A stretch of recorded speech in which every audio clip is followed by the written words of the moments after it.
जोहार, नमस्कार। मैं आरती सिंह, देख रहे हैं आप टीवी 45। देखिए, आदिवासी कौन है, सरना धर्म किनके लिए है। हम आदिवासी महोत्सव भी मना रहे हैं हर साल, लेकिन क्या आदिवासियों के हित में काम हो पाया है? क्या वाकई आदिवासियों की पहचान मुकम्मल हो पाई है? इन सारे सवालों का जवाब हम तलाशने की कोशिश में जुटे हैं और इन्हीं सवालों के साथ हम आ पहुंचे हैं रांची के धुमकुड़िया भवन। यहाँ पर हमारे साथ समाज सेवी और आदिवासियों के हित में काम करने वाला एक चेहरा जो लगातार आदिवासियों के कल्याण के लिए काम करता रहा है, और वो शख्सियत है हमारे साथ लक्ष्मी नारायण मुंडा जी। दादा जोहार। जोहार आपके तमाम दर्शकों को मेरी ओर से। दादा, हम हर साल आदिवासी महोत्सव मनाते हैं, आदिवासी होने का जश्न मनाते हैं हम कि हम प्रकृति से जुड़े हैं, प्रकृति ने हमें जो दिया है हम उसका धन्यवाद भी करते हैं। लेकिन आदिवासी हैं कौन, ये पहले बताइए। सब यही जानना चाहेंगे कि आदिवासी की परिभाषा अब तक कोई समझ नहीं पाया या गढ़ नहीं पाया। देखिए, इस पर बात करेंगे तो हम आज इस सवाल पर बहुत लोग सवाल करते हैं। आदिवासी वो समुदाय है जो समुदाय हजारों वर्षों पूर्व से ही जंगल में निवास करता था, और बाहरी आक्रमण जब हुआ तो उस समय जंगल में ही अपना तमाम सिस्टम को बरकरार रखा। कालांतर में देश आजाद हुआ, संविधान बना, तो उसके बाद उसके सेपरेट किया गया। जो लोग अपना परंपरा, रूढ़ी, संस्कृति को बचाए रखे हैं और पूर्वज इनके हंटर एंड गैदरर्स रहे हैं, तो वही लोग मूल रूप से आदिवासी हैं। उसी के लोग हम जैसे लोग हैं, उसी प्रजाति से हम लोग हैं, और इसलिए हम आदिवासी के संदर्भ में ज्यादा कंफ्यूज नहीं होना चाहिए। सीधा सीधी एक लाइन में बोलेंगे, जिनके पूर्वज हंटर्स एंड गैदरर्स रहे हैं, भोजन संग्रह करते थे, शिकार करके जीवन जीते थे। आज भी बहुत सारा कंट्री में देखा जा रहा है, बहुत जगह है, चाहे अंडमान में आइए, चाहे नॉर्थ सेंट्रल में आइए, चाहे आप अफ्रीका में आइए, चाहे अमेजन में आइए, तो ऐसा बहुत सारा चीज जीवन शैली है। तो समाज के विकास क्रम में हम लोगों ने बहुत सारा चीज अपना लिया है मुख्यधारा के साथ, तो वही मूल रूप से आदिवासी है। लेकिन दादा, आदिवासी होना, उसकी पहचान होना, ये एक चीज है। दूसरी चीज ये है कि आदिवासियों के धर्म को लेकर भी है। सरना धर्म की बात हमेशा कही जा रही है। सरना धर्म और हिंदू धर्म अलग हैं, ये कह रहे हैं। अलग कैसे हैं? और सरना धर्म कोड की भी मांग हो रही है कि हमें भी अपनी पहचान मिलनी चाहिए ना, हमारा भी धर्म कोड होना चाहिए।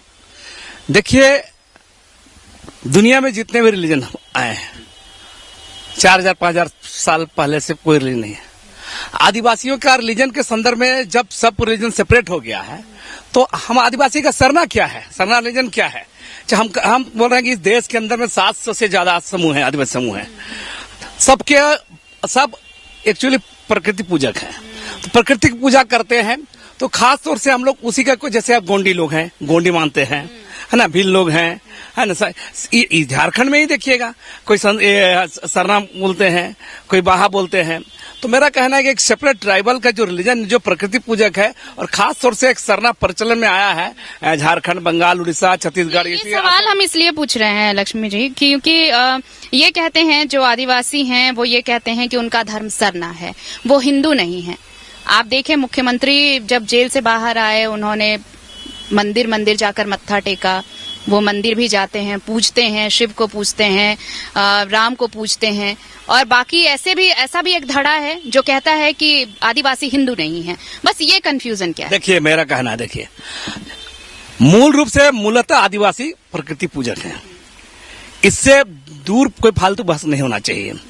लेकिन कालांतर में बहुत सा समाज का, हम सामाजिक जीवन में रहते हैं, बहुत सारा चीज हम लोग एक्सेप्ट कर लेते हैं, मानते हैं कि बहुत जीवन में उतारते हैं। कोई भी चीज में देखिए, चाहे वो रिलीजन का सवाल नहीं, सामाजिक जीवन जीने में बहुत सारी चीज जरूरतें हैं।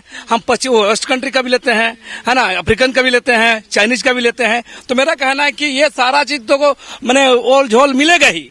आप प्योर बोल के कोई चीज होता नहीं है ना। आज हमारा वेशभूषा देखिएगा, हमको बोलिएगा 5000 साल पर जो आदिवासी रहता है, आज हमको बोलिएगा तो उन्हें रहते। तो ये रिलीजन का सवाल भी ठीक ऐसे ही, हम जब सब समाज में रहते हैं तो सबका थोड़ा थोड़ा हम लोग अनुकरण, हमारा अनुकरण वो करता है, उनका अनुकरण हम करते हैं। इस पर बहस लेना चाहिए। मूल रूप से है कि हम आदिवासी, जैसे आपको हिंदू को मिला है, आप गौर कीजिएगा, इस देश में कोड जो 6 कोड है, 6 कोड है, हिंदू, मुसलमान, सिख, ईसाई, बौद्ध, जैन। जरा आप गौर कीजिएगा, हिंदू में कितना धारा है? 25 से 30 को धारा है। मुस्लिम में 12-15 धारा है है ना, सिख में भी 6 धारा है, बौद्ध में भी 5-6 धारा है, जैन सबसे जो 44 लाख आबादी है मात्र, उसका 6 धारा है। तो मेरा क्या आदिवासी का भी बहुत रिलीजन है, लेकिन एक सेपरेट देखो सरना हो, आदिवासियों का नाम होना चाहिए। ये डिमांड आदिवासी लोग का रहा है कि हम लोग प्रकृति पूजक हैं, हमारा बेस वहां से है। बाद में कुछ बहुत लोग हिंदू बने हैं, ईसाई बने हैं। अब झारखंड में ही बता रहे हैं आदिवासी में मुसलमान भी बने हैं, सिख भी बने हैं, बौद्ध भी बने हैं, जैन भी बने हैं। तो मेरा कहना है कि लेकिन मूल रूप से यह प्रकृति पूजक आदिवासी हैं। हम आपकी इस बात को मानते हैं, लेकिन ये भी आप देख रहे होंगे आदिवासी होने का हम जश्न मनाते हैं, हम आदिवासी हैं, हम प्रकृति पूजक हैं, सब है। लेकिन ये भी है कि आदिवासियों को बरगलाया जा रहा है, ये भी बातें सामने आ रही हैं। उनके धर्म बदल दिए जा रहे हैं, जबरन बदले जा रहे हैं, या फिर उन्हें प्रलोभन दिया जा रहा है। चूंकि आपसे ये सवाल इसलिए है क्योंकि आप उन्हीं के उत्थान के लिए काम करते हैं, आदिवासियों को ही आगे बढ़ाने के लिए आप काम कर रहे हैं, अपना पूरा जीवन आपने उसमें सौंप दिया है। इन ऐसी चीजों को लेकर कैसे निपटने की कोशिश है, क्योंकि अस्तित्व खतरे में आ जाएगा अगर ऐसा चलता रहा तो? देखिए, बात निकलेगी तो बहुत दूर तलक जाएगी। आदिवासी समूह ऐसा जगह पे आके फंस गया है, जितने भी चाहे रिलीजन के नाम पर हो, सरकार के नाम पर हो, नॉन गवर्नमेंट ऑर्गेनाइजेशन के नाम पर हो, सब लोग आदिवासियों का पुनरुत्थान, विकास सारा बात बोल के ही आते हैं। मूल बात असल में जो आदिवासियों कोई भी चीज का स्वाभाविक विकास होता है, उसके अपने अपने जो बुनियादी स्वरूप है, उसमें जो वैज्ञानिक चीजें बढ़ी है, तकनीकी बढ़ा है, उस विकास क्रम में उसका हिस्सेदार बनाना है। ये खेल से ज्यादा लोग अपने हिस्से से ढालने की कोशिश हर तरह से हो रहा है, और आदिवासी समुदाय चौतरफा हमला का शिकार है। चाहे वो रिलीजन के सवाल पर भी हो, चाहे वो आपका सामाजिक जनजीवन का सवाल हो, चाहे उसका तमाम भाषा के सवाल पर हो, तमाम चीजें देखेंगे। आदिवासियों का स्वाभाविक विकास जो होना चाहिए, वो विकास को हटा करके अपने चित थोपने की कोशिश लगातार हजारों वर्ष से जारी है, आज भी चल रहा है। बस एक आखिरी सवाल कि आप इस क्षेत्र में इसलिए डटे हुए हैं, आप भी आदिवासी हैं और चाहते हैं कि आदिवासियों का अस्तित्व ऐसे ही बचा रहे, और आने वाले पीढ़ियां दर पीढ़ियां अपने कल्चर को लेकर, आप जिस संस्कृति को लेकर आप सदियों से चले आ रहे हैं, वो और सदियों तक चलती रहे। अस्तित्व बचाने के लिए क्या कुछ जरूरी होगा? सिर्फ ये महोत्सव, सिर्फ ये जश्न और ये सारी बातें करने से तो कुछ नहीं होता है, उसे जमीन पर कैसे उतारा जा सकता है? देखिए, सबसे बड़ा बात बता रहे हैं, भारत का संविधान बना 1950 में। संविधान बनने वाला भारतीय संविधान में निहित है कि ट्राइबलों का, आदिवासियों का अपना कस्टम सिस्टम जो है, इसको मैंने इम्प्लीमेंट करने का ये दिया गया है। और आपको पता है उसके लिए schedule area, 5th schedule area भी बनाया गया है।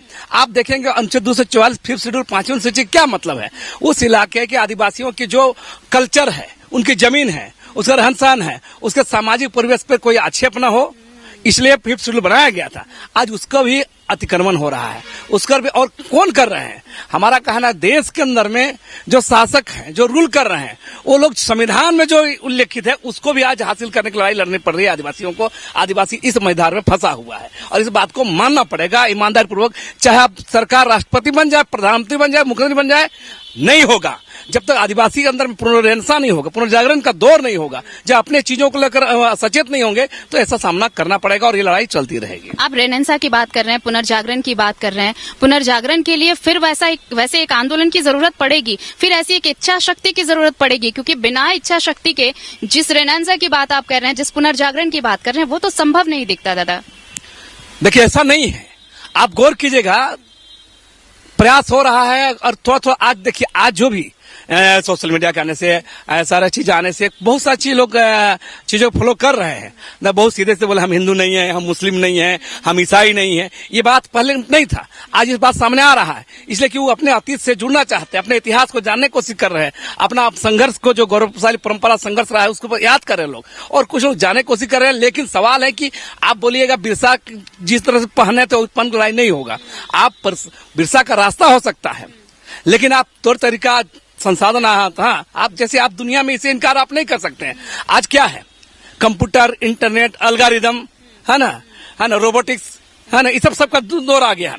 इस दौर में आदिवासी समुदाय कैसे टिकेगा, अपने तमाम चीजों को अक्षुण्ण कैसे बनाए रखेगा, यह सवाल सबसे बड़ी बात है। सिर्फ और किताब पढ़ने से, भाषण देने से, सिस्टम बन जाने से, तकनीकी हमला है, रोबोटिक्स का जमाना है, कंप्यूटर का मामला, उस मामले में आदिवासी कैसे टिकेगा, ये सवाल महत्वपूर्ण। समय के साथ खुद को आप बदलिए, बदलना पड़ेगा, तब टिक पाइएगा, नहीं तो नहीं टिक पाइएगा। यही सवाल है। आप गौर कीजिए, आज आपका भोजपुरी इंडस्ट्री में देखिए, जो लोकल उभरे, नहीं तो पहले क्या था, आमतौर पर शादी ब्याह में हिंदी गाना बजता था, आज भोजपुरी, झारखंड में नागपुरी गाना बज रहा है।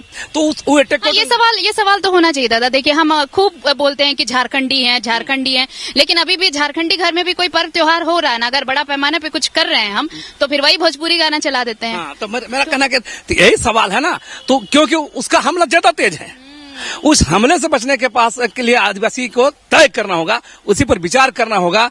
नहीं तो संविधान में बहुत सारी चीज लिखल रहता है तो उसे इम्प्लीमेंट नहीं होता।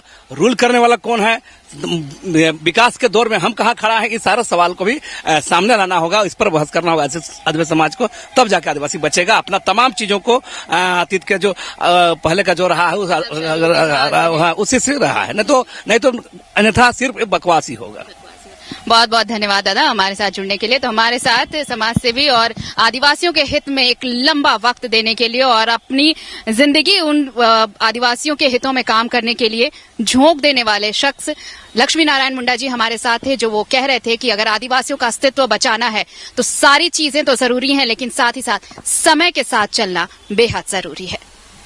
कैमरामैन पिंटू के साथ मैं आरती सिंह, TV45 रांची।